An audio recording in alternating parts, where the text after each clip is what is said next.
Yes. Bismillahirrahmanirrahim. Alhamdulillah Rabbil Alameen. Wassalatu wassalamu ala ashrafil anbiya'i wal mursalin Sayyidina Muhammadin wa ala alihi wa sahbihi ajma'in. Alhamdulillah, we begin by praising Allah subhanahu wa ta'ala, and we pray that Allah bless this gathering, this majlis, His blessings, and may Allah subhanahu wa ta'ala make us among those who are close to Him in dunya and akhirah, and open for us the doors of understanding. Ameen Ya Rabbal Alameen. So inshallah we'll continue from where we stopped from the book of Ihya Ulumiddin by Al-Imam Al-Ghazali rahimahullah ta'ala. And we have come to the part where he speaks about the things that invalidate fasting.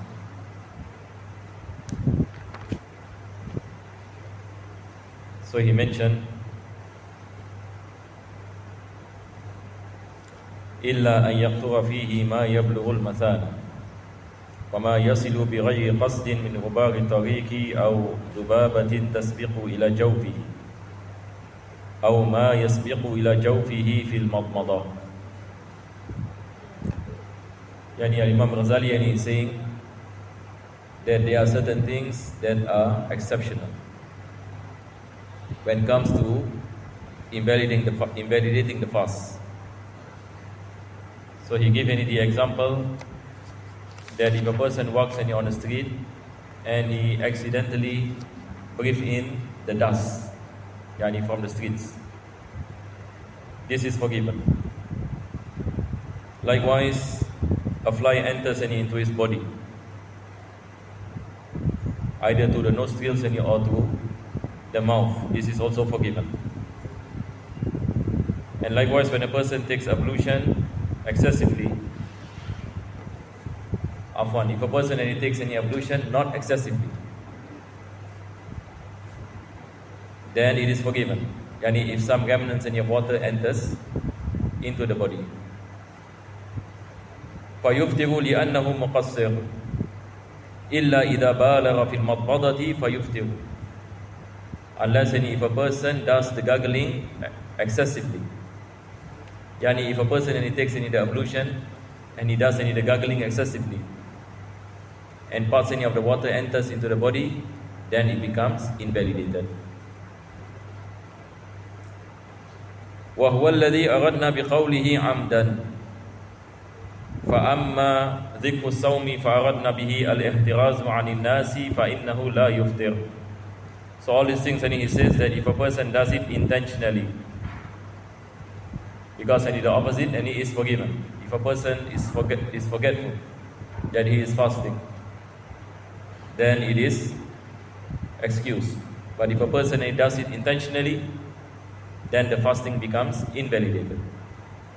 Just like when a person eats and drinks unintentionally, it is forgiven. Unless if a person do it purposely.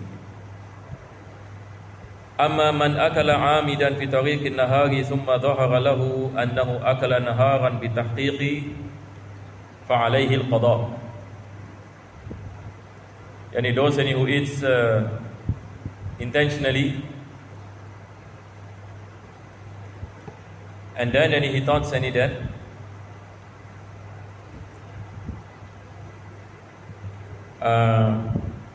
that the sun has set.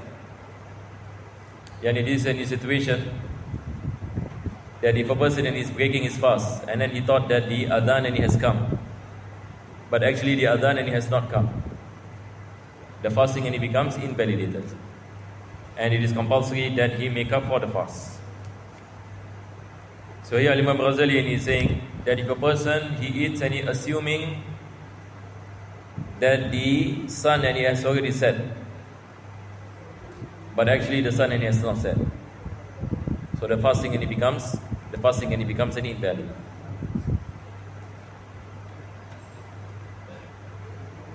أما من وإن بقي على حكم ظنه واجتهاده فلا قضاء عليه ولا ينبغي أن يأكل في طريق النهار إلا بنظر واجتهاد. So if a person does so based on his ijtihad,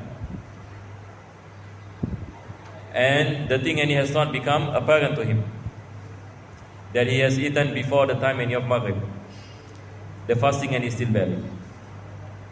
Now this is in a situation, if a person does an ijtihad, he thinks that the sun has set, so he breaks his fast. His fasting is valid. Unless he does not know that the actual timing has not come. But since it is based on the ijtihad, the fasting is valid. So this is the third thing Imam Ghazali mentioned about the wajibat. And then he mentioned al-khamis, number 5.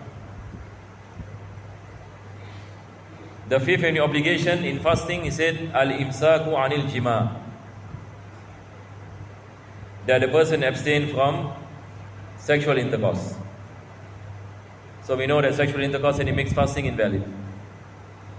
وَحَدُّهُ مَغِيبُ الْحَشَفَةِ وَإِنْ جَامَعَ نَاسِيًا لَمْ يُفْطِرْ.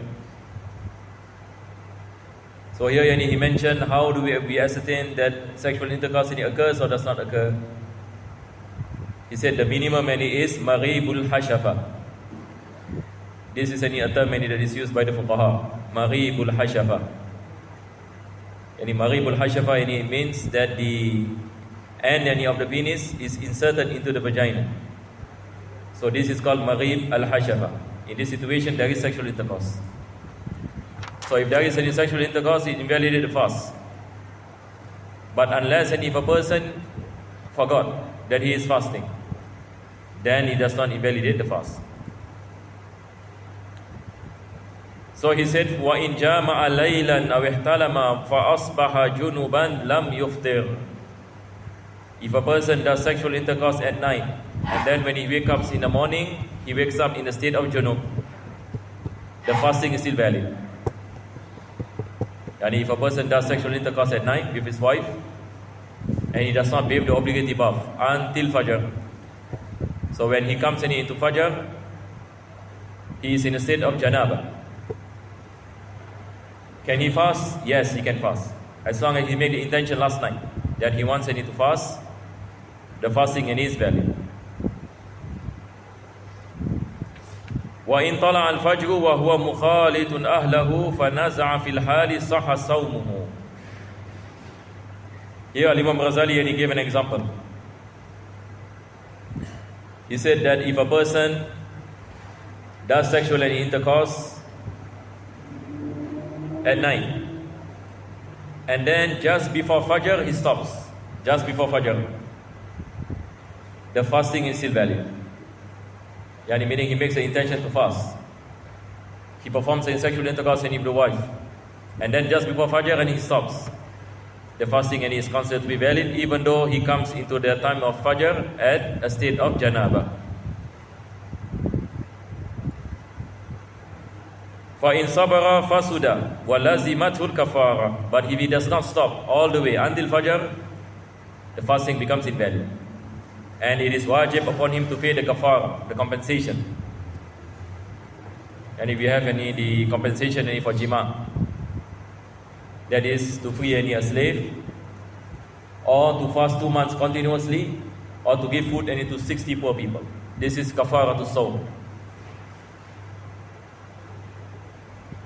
Then he mentioned al-khamis, number 5.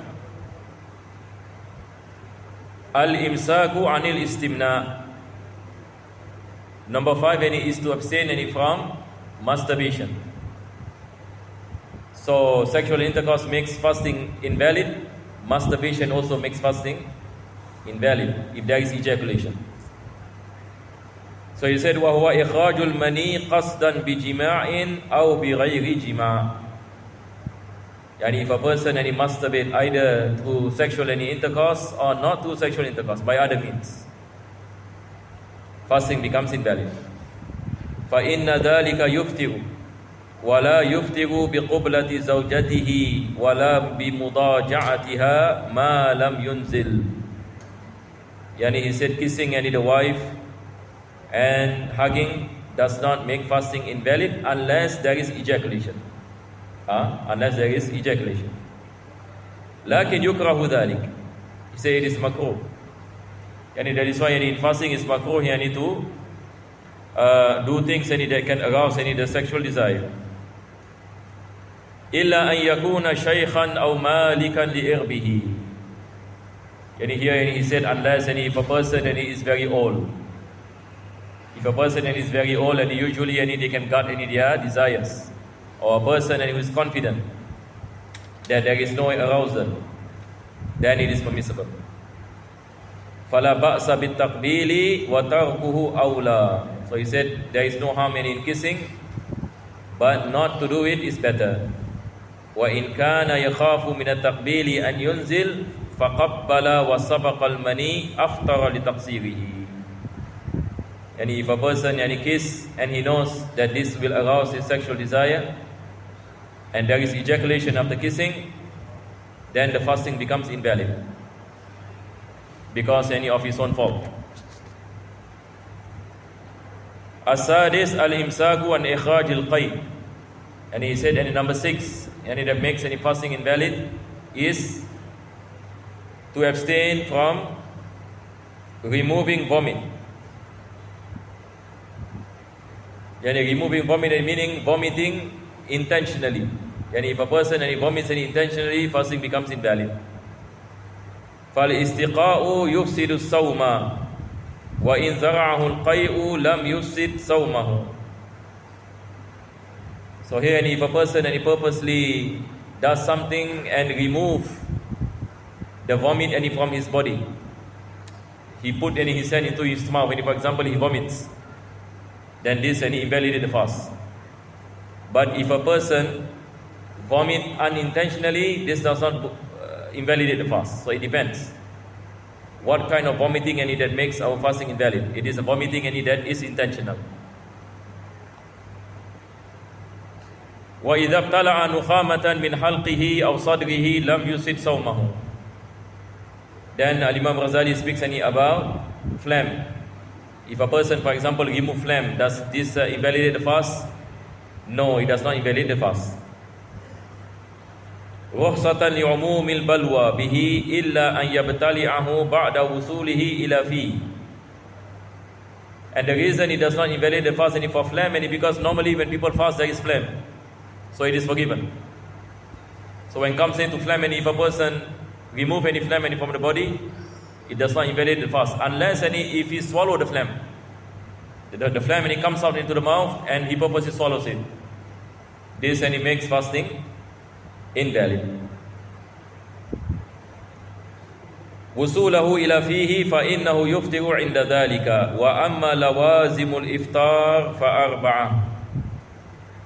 Now he is going to speak about the consequences of an invalid fast. What are the consequences? He said there are 4. Number 1, he said al-qada. There is making up. Wal-kafara, the expiation. Wal-fidya, to pay the fidya. Wa-imsaku baqiyati nahar, tusabbibuha bis-sa'imin, and to do imsak for the rest of the day if a person intentionally does not fast. So there are 4 things. So here he going to speak about all of the 4 things. So he said, أَمَّا الْقَضَاء فَوُجُوبُهُ عَامٌ عَلَى كُلِّ مُسْلِمٍ مُكَلَّفٍ. Pertaining to making up, its obligation is compulsory upon every Muslim that is mukallaf.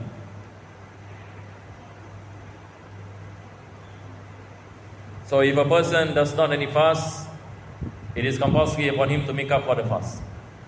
If he is mukallaf, meaning the obligation comes upon him.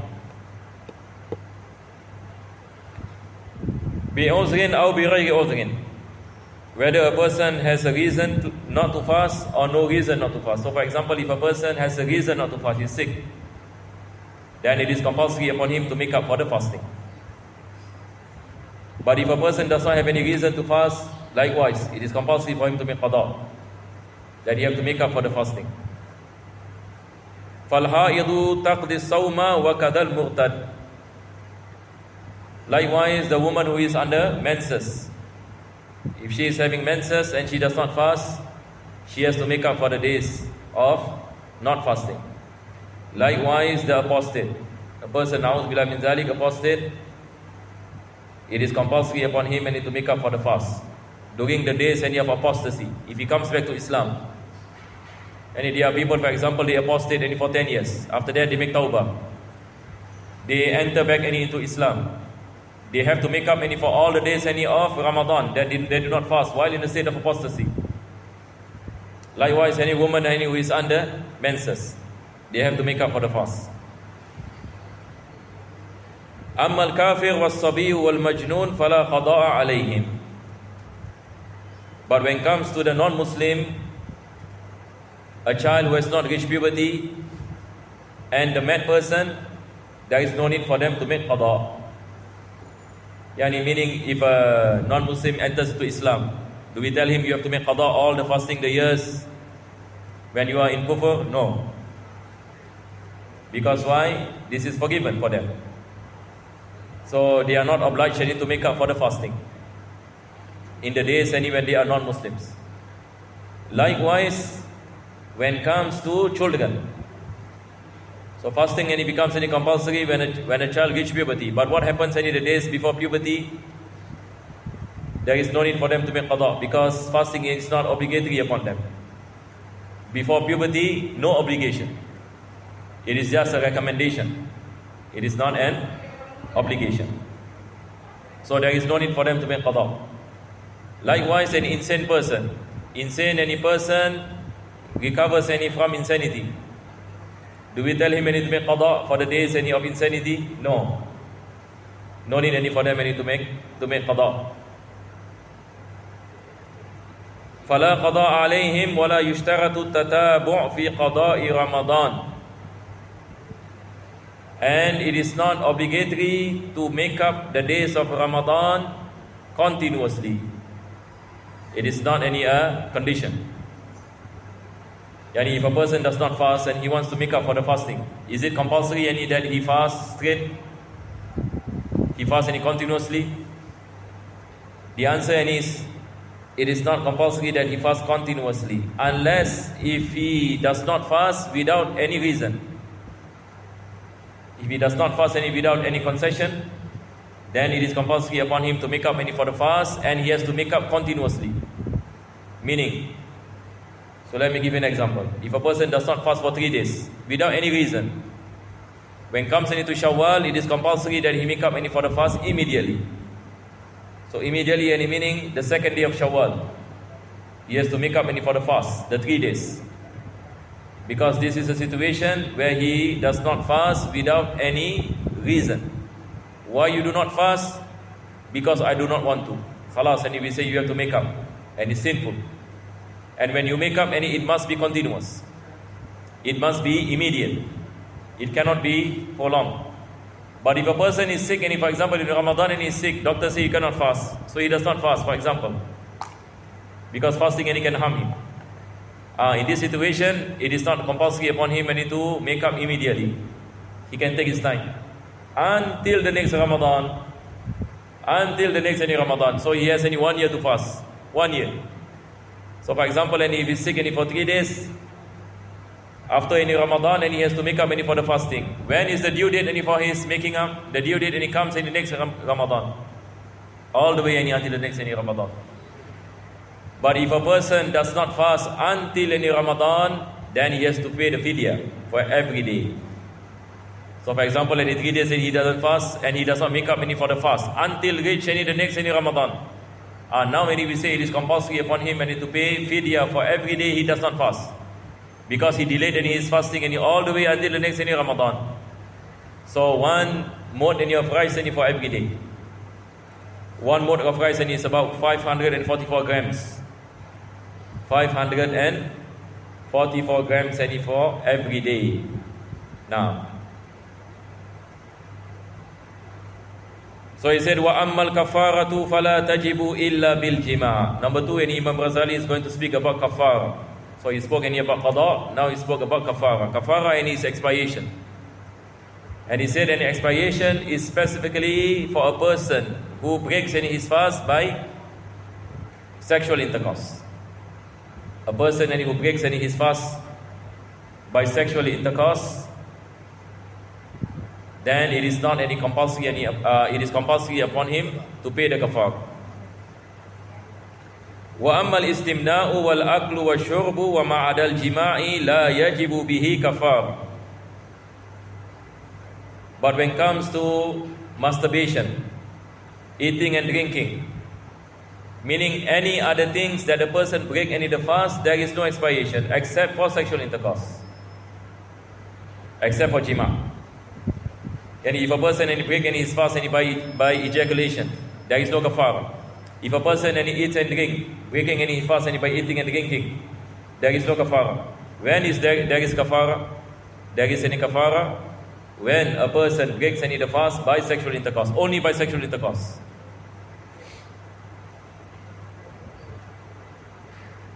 فَالْكَفَارَةُ عِتْقُ رَقَبَةٍ.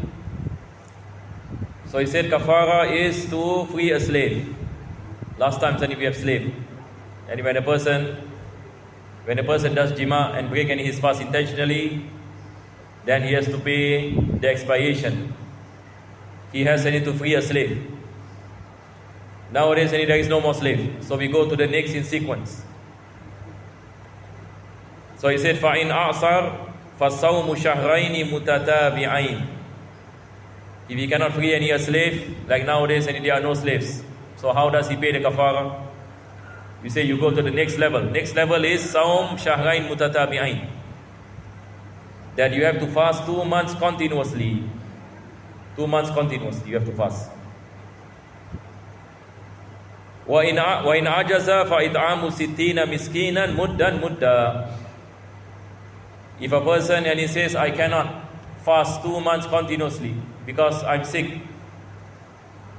A person he comes into an old age, for example, he cannot fast continuously. He has medication to take. Then only he can go to the third level.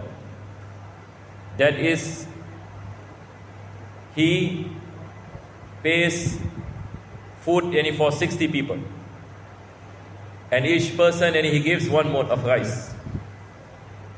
So he buys 60 mod of rice, 60 mod.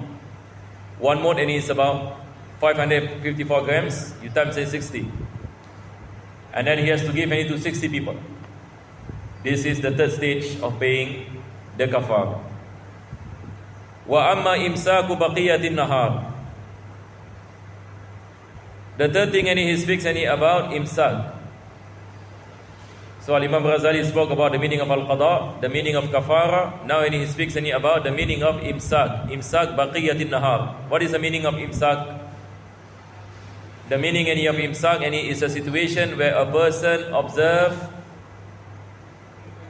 refraining from eating and drinking for the whole day, because he does something that breaks the fast. Imsak becomes compulsory.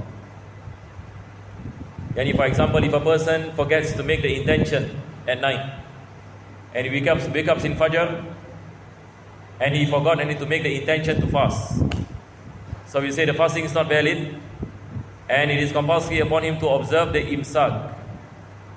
What is the meaning? And he observe the imsak, meaning he cannot eat and drink. He has to abstain himself from everything that breaks the fast, all the way until sunset. Say this is imsak baqiyatun nahar. Imsaku baqiyatin nahar.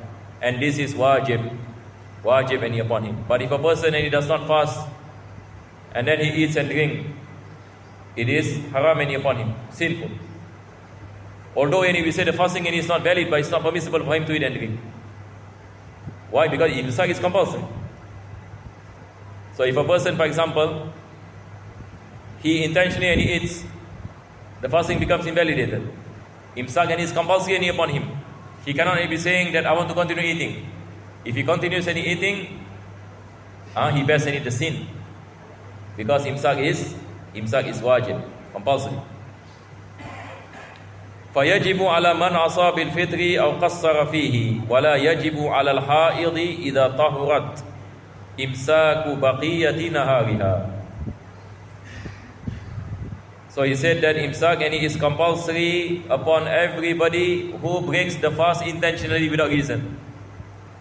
And if a person and he breaks any the fast intentionally, then imsak becomes compulsory. Then he needed to observe imsak all the way until sunset. Unless and if a woman is in menses. If a woman and is having menses, imsak is not compulsory upon her, because she cannot fast. But unless any she is pure any from menses, then imsak any becomes any compulsory. Wala ala al-musafir إذا قدم مفطرا من سفر بلغ مرحلتين. And imsak and is not compulsory upon the traveler, the musafir. If he reaches his homeland in a state where he does not fast, in this situation imsak and is not compulsory, because this is a concession. A musafir, he has any the choice whether to fast or not to fast. If he chooses any not to fast, but then after that he returns into his homeland. Now we say since he is a musafir, he is given the concession not to fast.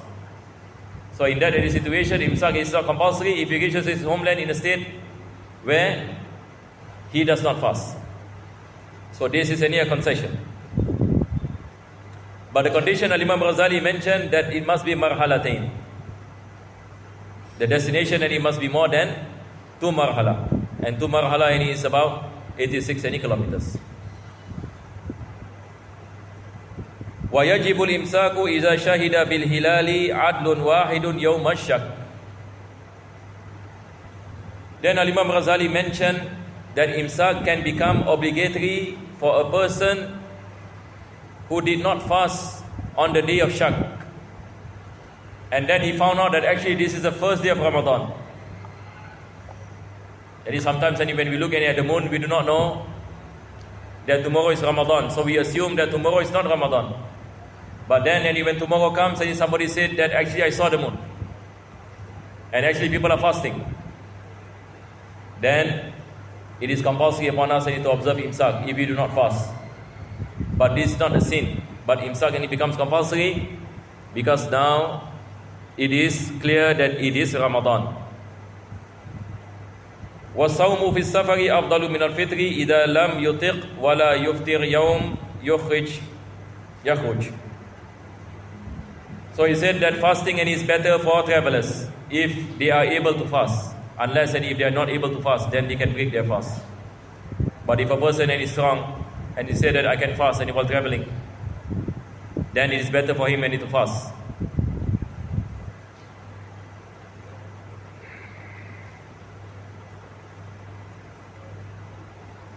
ولا يفطر